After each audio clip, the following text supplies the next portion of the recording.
امام غزالی رحمۃ اللہ علیہ بیان فرماتے ہیں کہ بنی اسرائیل میں ایک شخص مچھلی کے شکار سے اپنے اہل و عیال کا نان و نفقہ مہیا کرتا تھا۔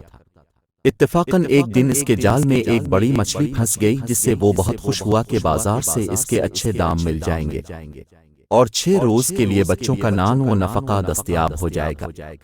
مگر راستے میں ایک ظالم افسر سے ملاقات ہوئی جس نے دریافت کیا کہ تم مچھلی فروخت کرو گے۔ اب وہ شکاری شش و پنج میں پڑ گیا کہ اس کو کیا جواب دوں۔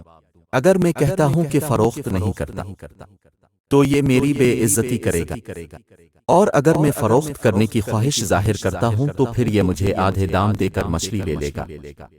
آخر کار اس نے سوچ بچار کے بعد مچھلی فروخت کرنے سے انکار کر دیا، جس سے اس افسر نے اس شکاری کو بری طرح بے دردی سے پیٹنا شروع کیا اور مچھلی چھین لی۔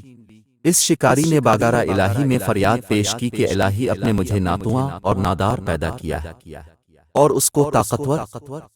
الہی میں قیامت تک انتظار نہیں کر سکتا، میرا انتقام اس سے اسی دنیا میں لے لیا جائے۔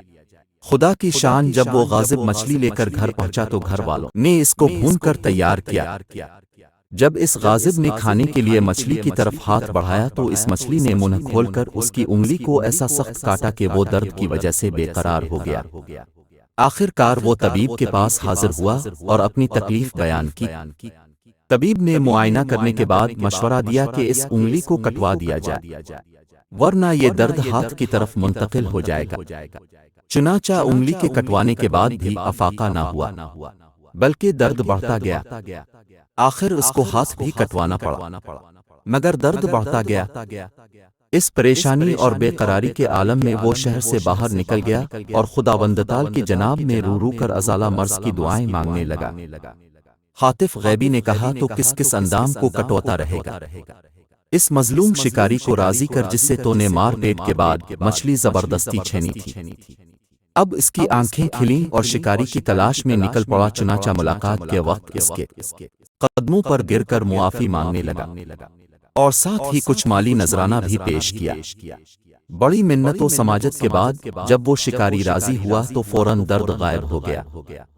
حضرت موسیٰ علیہ السلام پر وحی نازل ہوئی کہ اے موسیٰ، مجھے اپنی عزت و جلال و کبریائی کی قسم اگر یہ شخص اس مظلوم کو راضی نہ کرتا تو ساری زندگی تکلیف میں مبتلا رہتا۔ اگر ہم کسی کے ساتھ زیادتی یا برا کریں گے تو اس کی سزا اسی دنیا میں اور پھر اگلے جہاں ضرور ملے گی۔ اگر آپ کو یہ واقعہ پسند آیا ہو تو ہماری حوصلہ افزائی کے لیے ہمارے چینل کو ضرور سبسکرائب کریں۔